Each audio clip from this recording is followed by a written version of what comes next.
ব্যাংকে আমানতকারীদের স্বস্তি দিতে উদ্যোগী সরকার জমা রাখা টাকার উপর আবগারি শুল্ক মওকুফের সীমা ৩ লাখ থেকে বাড়িয়ে করা হচ্ছে ৫ লাখ টাকা। নতুন বাজেটে এমন প্রস্তাবনা তৈরি করেছে জাতীয় রাজস্ব বোর্ড এনবিআর।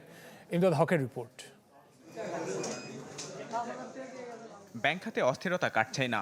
আওয়ামী লীগ সরকারের আমলে লুটপাটে তৈরি হয় আমানতের নিরাপত্তা নিয়ে শঙ্কা। ব্যাংকের টাকা জমা রাখলেও গুনতে হয়েছে অতিরিক্ত কর, যা থেকে গ্রাহকদের খানিকটা স্বস্তি দিতে আগামী অর্থবছরে আবগারি শুল্ক মওকুফের সীমা বাড়াতে যাচ্ছে সরকার।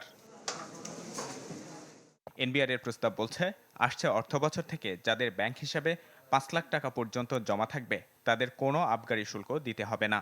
বর্তমানে যে সীমা ৩ লাখ। বিদ্যমান ব্যবস্থায় এই খাত থেকে সরকারি কোষাগারে বছরে জমা হয় প্রায় ৬,০০০ কোটি টাকা। নতুন নিয়মের ফলে যা কমবে অন্তত ৫০০ কোটি।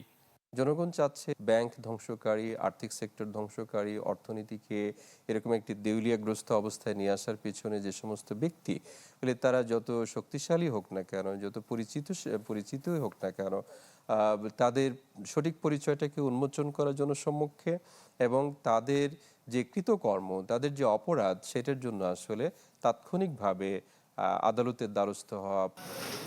এনবিআর এর কর্মকর্তারা জানান, ব্যাংক হিসেবে ৫ লাখ টাকা থেকে ১০ লাখ টাকা পর্যন্ত স্থিতি থাকলে শুল্ক দিতে হবে ৫০০ টাকা, আর জমার পরিমাণ ৫ কোটি টাকা ছাড়ালে শুল্ক হবে ৫০,০০০ টাকা।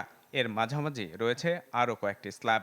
ব্যাংক অ্যাকাউন্টে উনি অর্থ রাখেন বলে তাকে আসলে কর দিতে হবে, এইটা কর ন্যায্যতার দৃষ্টিতে কিন্তু এটা সঠিক না। বরং এখন আধুনিক যেই সম্পদ করের চিন্তা ভাবনা হচ্ছে, সেই ধরনের ব্যবস্থা কিন্তু এই এক্সাইজ ডিউটি গুলোকে আমার মনে হয় যে ভবিষ্যতে রিপ্লেস করতে পারে। আসছে অর্থবছরে ৯,৩০,০০০ কোটি টাকার বাজেট পরিকল্পনা নিয়ে এগোচ্ছে সরকার, যেখানে রাজস্ব খাত থেকে আয় ধরা হচ্ছে ৬ লাখ কোটি টাকার বেশি। ইমদাদ হক, চ্যানেল 24, ঢাকা।